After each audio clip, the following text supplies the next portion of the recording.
Bienvenidas y bienvenidos a un episodio más de MDA Señal 360. Yo soy Giovanna Pavón, su presentadora del día de hoy, y nos encontramos con una persona que ha estado mucho en estos podcasts y que hemos visto muchas veces, pero claramente estamos alegres y contentos de tenerte aquí nuevamente. Esta vez desde una posición curatorial para tu nueva exposición Derivas de lo Indeleble. Juli Zapata es investigadora y curadora del Museo de Antioquia. Estamos acá en esta nueva sala que se va a abrir próximamente, que es Derivas de lo Indeleble. Juli, ¿cómo estás? Muy bien, muchas gracias por la invitación. Pues sí, he repetido ya varias veces capítulos acá y pues nada, siempre es un placer compartir con todos y con todas ustedes. Juli, comenzando ese podcast, quiero que nos cuentes un poco de qué es Derivas de lo Indeleble.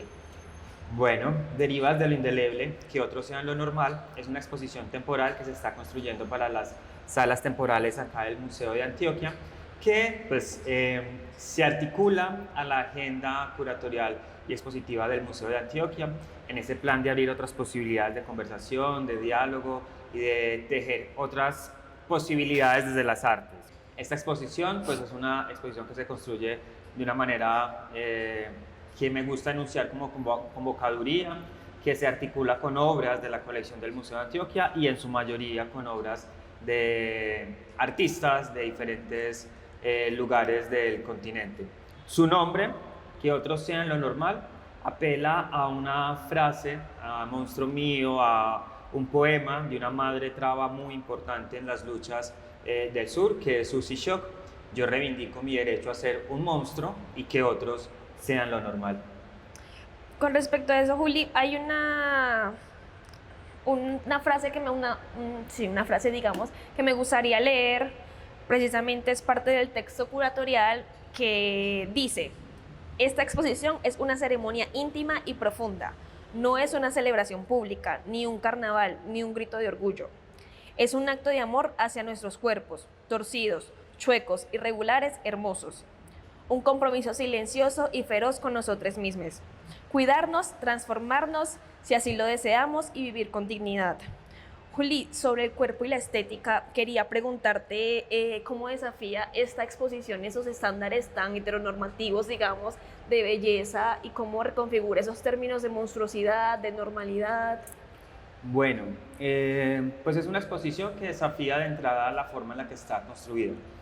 Si bien las temáticas trans travestis han sido abordadas en otros espacios, por lo general es abordado desde una perspectiva cis, es decir, aquellas personas que se identifican con el género al nacer, con el que fueron asignadas al nacer, perdón, y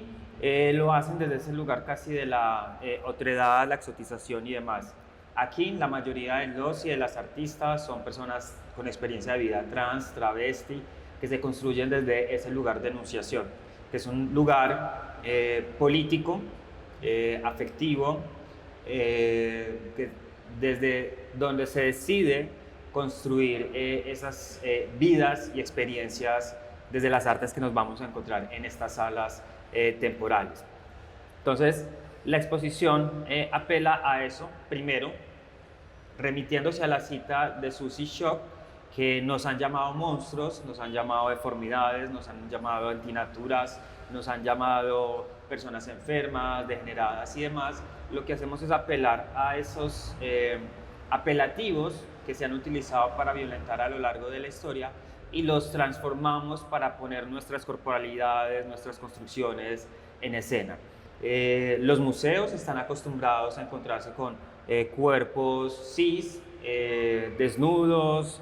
mujeres desnudas, hombres desnudos, pero aquí la otra posibilidad es encontrarse con esta otra desnudez que las personas no quieren ver a pesar de que la ven constantemente, ¿cierto? Entonces apela también a esos otros lenguajes, a esas otras posibilidades de lenguaje desde las artes. Además que también transgrede un poquito ciertos cánones con relación a lo que se puede entender arte o no. Hay unos lenguajes plásticos y visuales que se van por otros caminos, por otras fisuras o fugas, por así plantearlo, dentro de las posibilidades de la creación plástica y visual. Quisiera retomar un poco eso que dices respecto a que los museos están acostumbrados a ver un poco el cuerpo cis. Quisiera preguntarte qué significa para ti uno mezclar tanto la colección del museo con otro tipo de obras, fotografías. ¿Qué significa eso para ti y cómo crees que reconfigura esa forma tan hegemónica de ver el arte?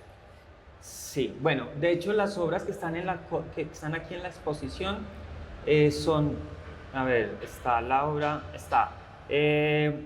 una obra que para mí es fundamental de Ana Lula Feral, que se llama Fisura. Es una obra que se sumó a la colección hace unos 3 años, aproximadamente 2 o 3 años, y se sumó con la intención también de interpelar a la misma institución. El Museo de Antioquia ya ha tenido en distintos momentos, de hecho en una sala de larga duración como la sala descolonial, tenemos una representación de una cuerpa de una mujer trans desnuda acostada en el eje del infierno, pero es una pintura realizada por un hombre cis, de nuevo en esa forma de representar como podríamos entender la última gota de Francisco Antonio Cano, que se tienen como entre 100 años entre ellas, que son como muy similares en la pose en la que están, ¿cierto? Y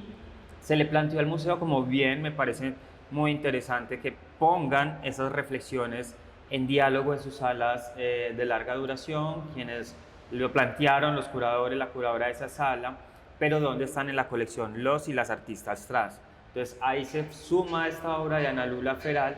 que empieza a abrir, como su nombre lo dice, Fisura, otras posibilidades de articular otras obras, ¿cierto? Entonces, hay obras de la colección, pocas, aunque un grueso importante es, a ver, yo me explico, está Fisura de Ana Lula Feral, está Andrógino de Flor María Wood, que es una obra icónica, precursora también, porque es una pintura que Flor hizo en la década de los 80s. Ella como mujer que se metía en el Guayaquil de Medellín de esa década y se encontraba con esas otras corporalidades, con otras formas de experimentar la vida,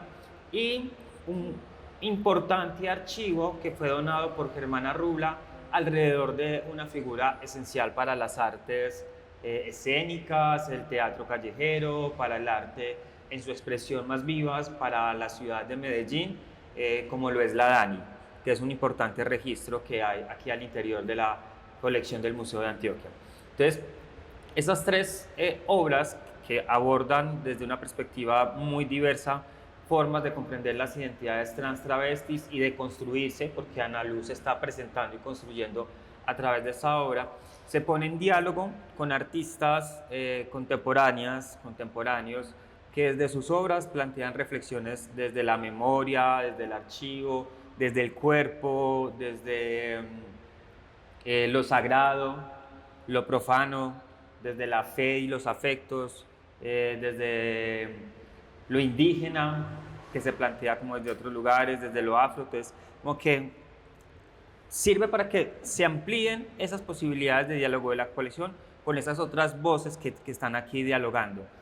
Algo que para mí es muy importante, y por ahí en el texto curatorial, si mal no estoy, lo menciono, que es una frase muy utilizada en contextos académicos y en muchos otros contextos, de dar voz. En esta exposición no nos están dando voz porque nunca nos han tenido que dar voz. Siempre hemos tenido voz, siempre hemos tenido gritos, siempre hemos tenido muchas manifestaciones, y es un ejercicio que también valoro mucho del museo, que ya asume ese lugar de no dar voz, sino de escuchar las voces y de amplificarlas. Entonces, estas otras obras permiten escuchar otras voces y que juntas, convocadas acá, se escuchen pues de una manera más amplificada.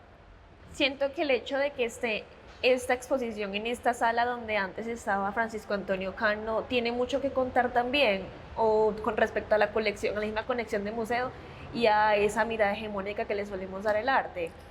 Sí, a mí me gusta mucho una frase que utiliza Juan Camilo Castaño, también curador en el Museo de Antioquia, pues que el museo es una institución, el Museo de Antioquia es una institución esquizofrénica. Me encanta esa frase, esa interpretación, porque sí lo es, pues es un museo que hace poco cumplió 144 años y que pues ha abordado distintas temáticas o problemas muy complejos, muy retadores en distintos momentos, y de alguna manera, a pesar de que parezcan temas demasiado opuestos, se pueden articular y se pueden conectar de manera tentacular. Teníamos la exposición de Francisco Antonio Cano, pues que hacía una revisión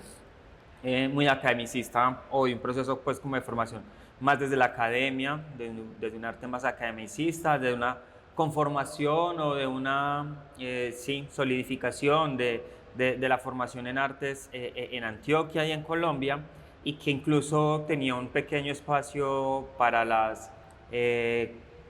los cuerpos, los desnudos o los estudios de desnudos, donde pues, aparecían siempre unos cuerpos que corresponden a la normabilidad, a la normatividad y demás. Y que esta exposición pues, se va como hacia el otro extremo frente a esas corporalidades y construcciones que la gente ha llamado anormal o monstruosidad. Pero precisamente al estar como en dos puntos como opuestos, al mismo tiempo se están tensionando y están generando otras posibilidades de lectura y de reflexiones muy amplias.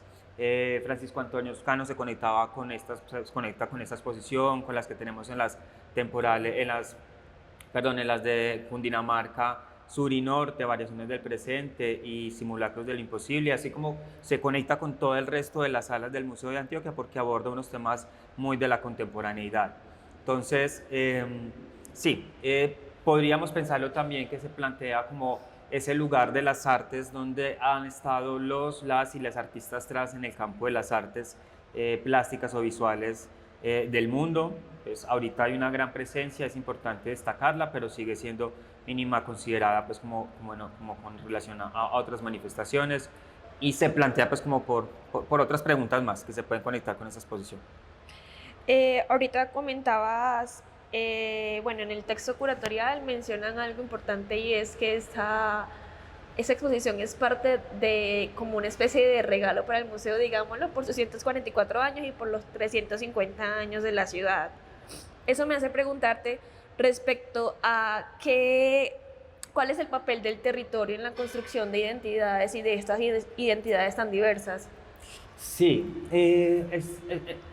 sí, pues está como enmarcada en los 144 años del Museo de Antioquia y en los 350 años de la ciudad de Medellín. Medellín es una ciudad paradigmática, contradictoria, de hecho es muy particular porque siendo una ciudad tan conservadora, pues es uno de los lugares, es en Medellín donde se tiene el registro fotográfico más antiguo, pues como de una persona travestida, que es la serie de fotografías de Benjamín de la Calle y una de Daniel Mesa, donde se retratan, podremos deducir, o algunas personas dirán actores, otras personas podrán deducir o interpretar desde otros lugares, pero pues que retrata a estas personas travestidas. Al mismo tiempo, Medellín, Antioquia son la ciudad y el departamento más violento para las personas de la población LGBTIQ+, y pues eso ya plantea una posible diálogo ahí. En la exposición, sí, inicialmente se había planteado abordarla desde otro lugar del archivo, iba a estar muy atravesado por la muerte, por víctimas y demás. Se dio un giro para celebrar las corporalidades sin desconocer toda esa violencia que se ejerce sobre esta población. Y se construye también entendiendo ese cuerpo como territorio, como el primer lugar de conquista, de yo lo moldeo, lo construyo, lo transformo como quiero ser yo para construir esa hermosa monstruosidad con la que me habito, con la que me construyo y con la que socializo en el espacio con otras personas. Se va entendiendo como desde ese lugar, pero también se permite construirse entendiendo el territorio de otras formas. De hecho, hay un proyecto que es el de Locas de Pueblo, de Guillermo Correa y Albertina, un documental que nos facilitó muy amablemente Teleantioquia, que nos permite pensar las formas de construcción identitaria de esas otras identidades que se salen de la norma en otros territorios fuera del urbano. Por lo general, cuando se abordan las temáticas o ha tenido una gran presencia manejándose o interpretándose desde lo urbano, pero aquí también se plantea esa parte de lo rural, de esas otras identidades que se construyen en el campo, en la montaña y en otros lugares que muchas veces tampoco se identifican o no se enuncian desde los lugares que muchas veces la academia construye, ¿cierto? a veces se nos olvida que ciertas construcciones identitarias pues también están atravesadas un poco como por la academia, que en otros lugares, en otras construcciones o en otros territorios se configura desde otros lugares. Quisiera volver un poco a un término que mencionamos al principio, sino que no lo abordé porque quería hablar del tema de las monstruosidades, y es el concepto de convocaduría, y quiero que nos cuentes un poco sobre qué significa ese concepto, sobre las redes y las organizaciones que están dentro de esa exposición, y sobre esos personajes que ya no están y ya no se encuentran entre nosotros, pero que tuvieron un papel muy importante en la elaboración de esa exposición. Sí, eso es importante mencionarlo. Bueno, convocaduría es una palabra inventada. A nosotras las travestis nos gusta inventar. Nos vivimos inventando nuestra existencia para poder sobrevivir y llevar este mundo tan hostil. Es un ejercicio, es una palabra que de hecho es un juego de palabras de convocar y curaduría. Yo soy muy de apelar a eso. Muchas veces apelando a las letras también de Marlene Guayar o de la misma Susie Shaw y otras autoras en otros contextos, pues somos muy de inventar mundos para poder sobrellevar pues como la violencia sistemática. Entonces me gusta ese juego de inventar palabras que permitan ampliar otras posibilidades de reflexión y de, no sé, como de plantear otras preguntas y otras posibilidades. Y se permite o me he permitido construirla desde la convocaduría, porque pues esta exposición se construye desde un lugar que convoca a redes, a afectos, a artistas de distintos lugares del continente, desde un lugar también como vengan, construyamos, pues como vengan, súmense a esta construcción, que no es una construcción de una simple selección de obras y ya, sino donde se atraviesan muchos afectos. Por eso a esta exposición también he mencionado en otros lugares que se le ha puesto mucho amor, porque pues es algo que está ahí atravesado, porque de alguna manera las obras, así sean artistas con quienes nunca había tenido la oportunidad como de conversar o algo, pues generan como cierto afecto en lo que en sus obras están planteando. Entonces va muy desde ahí, va muy desde ahí. Más que teorizarla o radicalizarla, pues como en teorías y demás, busca en ser un juego muy libre de palabras para plantear otras posibilidades de construcción de esta exposición. Una exposición que pues tiene muchas presencias muy valiosas. Una de ellas que pues ya no nos acompaña, que es nuestra hermana Victoria Strauss Travesti, fue una de las primeras convocadas, porque pues ella, si bien no se enmarca en esto de ser artista, sí era una artista de las letras y los manifiestos, y pues ella iba a ser un puente muy importante pues con un grupo poblacional que para mí es muy valioso, que es las transmasculinidades, que tienen una presencia muy importante dentro de la exposición, con las fotos de Marcel Pardo Ariza, las de Chelo de la Liga de la Salud Trans, o sea, como que está esa presencialidad y monumentalidad, porque es necesario pues también como verles. Victoria Strauss pues era como ese puente, además porque se iba a sumar o se suma, porque Victoria sigue estando presente en la exposición con parte de su legado, que es el recorrido de Memorias que Transitan, que es un proyecto que surgió inicialmente con Walter Bustamante, con Ana Lula Feral, luego Victoria le dio continuidad, y pues está la intención de que se realizara para esta exposición algunos recorridos. Ya hicimos uno hace poco para ver cómo nos iba funcionando con Santiago, una hermana pues también muy cercana a Victoria y a Ana Lu, pues que es quienes están como de manera fundamental en este proyecto, y la idea es volverlo a llevar a cabo en distintos momentos dentro de la exposición. Y es un recorrido por el centro de la ciudad para recordar algunos puntos claves en la construcción de estas identidades diversas, disidencias, no normativas, o de la población LGBTIQ+, como lo queramos enunciar. ¿Qué mundos posibles se enuncian cuando las memorias, afectos y territorialidades transtravestis entran al museo, no para ser integrados, sino para transformarlo desde adentro? Bueno, de entrada pues es un hito porque es la primera exposición, una exposición que pues hasta ahora no se ha realizado este tipo en la ciudad o en el país, donde haya una curadora, una persona con experiencia de vida trans travesti, que sea quien convoca o quien cubre esta exposición, donde la mayoría de sus artistas son personas también trans travestis.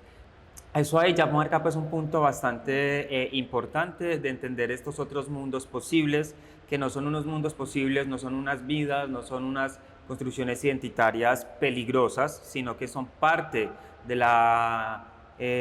cotidianidad, de lo que es la misma experiencia, la misma vida, que no somos peligrosas, sino que estamos en peligro. Una frase muy famosa que se ha dicho a lo largo de los últimos años con relación pues, a las violencias que vivimos. Si mal no recuerdo, está conectada con Cristina La Veneno, pues un personaje muy importante en la historia trans travesti, y pues es permitirse acercar a estas experiencias de las obras, a estas formas de creación, que algunas ni siquiera responden a cánones academicistas del arte o del mercado del arte, otras sí, pero que se construye desde esos lugares y desde esos gritos por reclamar una posibilidad, sí, por arrancar más bien unas oportunidades de vida en este mundo hostil, de poderse construir libremente, de poder construir afectivamente también desde estas otras posibilidades y de ser lugares seguros para quienes vengan detrás de nosotras, de nosotros, de nosotres, para que los niños, las niñas, las infancias trans travestis tampoco pues, tengan que seguir sufriendo la violencia sistemática pues, que nos atraviesa. Entonces, es como esa invitación a venir a permitirse de manera abierta a encontrarse con obras que pueden sacudir fuertemente, con obras que nos pueden conectar de muchas maneras, desde lo afectivo, o desde lo histórico, o desde lo cotidiano. Permitirse eso de manera abierta, acercarse a dejarse tocar por las obras y los diferentes proyectos que están aquí en esta sala. Y además estas obras, estas fotografías que pueden interpelar mucho al público son fotografías además en gran formato. Sí, hay obras, esas obras podríamos entenderlas como monumentales, que son el proyecto de la Liga de la Salud Trans, un proyecto curado por Juli Salamanca, por Yoko Ruiz, con la fotografía de Chelo Camacho, que confronta, o sea, son unas fotografías grandes, de 3,50 metros por 2 hay una, las otras son de 3 metros por 2,50 si no esté mal, o sea, son fotografías grandes que nos ponen esas corporalidades que a veces no queremos, la mayoría, la normalidad no quiere ver, porque pues piensa que es simplemente una aberración o una deformidad mínima pues, que hay, y aquí se ponen más bien para reconocer y celebrar esas corporalidades, esas cicatrices, esas marcas que en los cuerpos quedan para construirse libremente. Son unas fotografías, algunas podrán parecer muy fuertes, pero que si lo vemos de manera, desde una perspectiva pues, más abierta al diálogo, son más bien unas fotografías que abrazan desde lo afectivo. Definitivamente el museo es el lugar para poner en cuestión todas estas dudas, estas inquietudes, estas incomodidades que le surgen al público en general, y es muy agradable, muy hermoso ver que se está permitiendo también esto. Juli, finalmente quiero que les des la invitación a nuestro público de que vengan a visitar la exposición, de que vengan a la inauguración sobre todo, bien pueda. Bueno, no, invitarles, convocarles a que nos acompañen el próximo 10 de diciembre, desde las 10:30 de la mañana que se abren las salas. Tendremos la apertura de las puertas a las 10:30 de la mañana, un recorrido muy especial que estará mediado por mí a las 11 de la mañana. A las 3 de la tarde vamos a tener un conversatorio en el que vamos a juntar varias redes de distintas partes del país para conversar alrededor de esta exposición y de lo que significa para ellas, para ellos y para ellas. Y a lo largo del día vamos a tener otras acciones. Performance o conversas en sala, nos encontraremos en sala para pues, activar y para vivir este espacio. Entonces mi invitación es a que nos visiten, a que la visiten durante los meses que va a estar en exhibición, entre el 10 de diciembre y el 12 de abril del próximo año. Juli, muchas gracias por estar aquí nuevamente hoy, por permitirnos poder conversar contigo. Y muchas gracias a ustedes por vernos. Recuerden que pueden seguirnos en todas nuestras redes sociales como Museo de Antioquia.